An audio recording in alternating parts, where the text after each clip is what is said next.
ใหญ่โอเคโอ้ยสุดๆเลยนักล่าไม่ค่อยนะสุดๆนะโอเคไอ้ดิอายุหันละ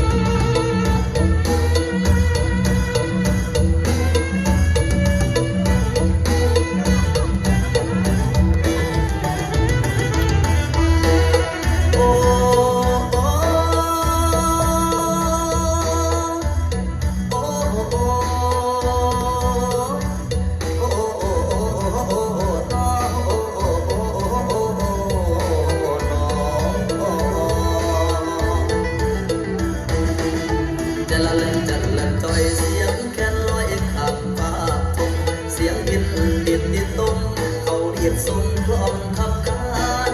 ตุ้มบัดตุ้มบ้านขบวนเสริมเขาแห่กันโดดเด่นเป็นตำนานคนอีสานสืบกันมาคนอีสานสืบต่อกันมาอีสานบอกเคยเหงาบ้านเมืองมีแต่บวนอยู่ใส่แล้วแม่บวนมีแต่บวนกันเฮฮาบุญน้อยและบุญส่วนเสียงและเฮฮาวนกันมาตั้งแต่ปางใดวนกันมาตั้งแต่ปางใด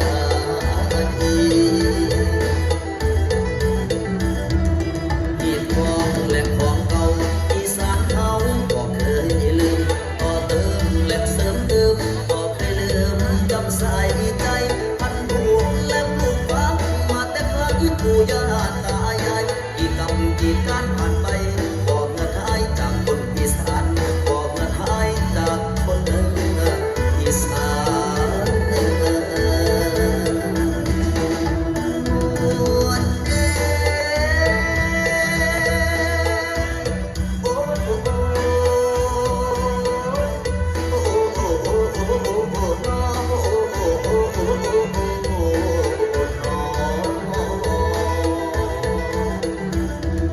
สุรินทร์และเขามีงานสร้างทางผู้บนและแห่ต้นเทียนใหญ่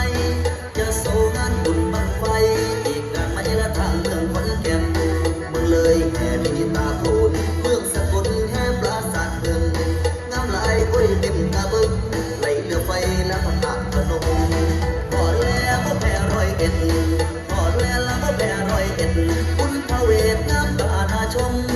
ได้กินแล้วก็บุญขนมได้กินแล้วก็ต้มขนมปวดคักแน่ย้ำแง่กันร้อนและเป็นตาอ่อนซ้อนเด้เมืองอีสาน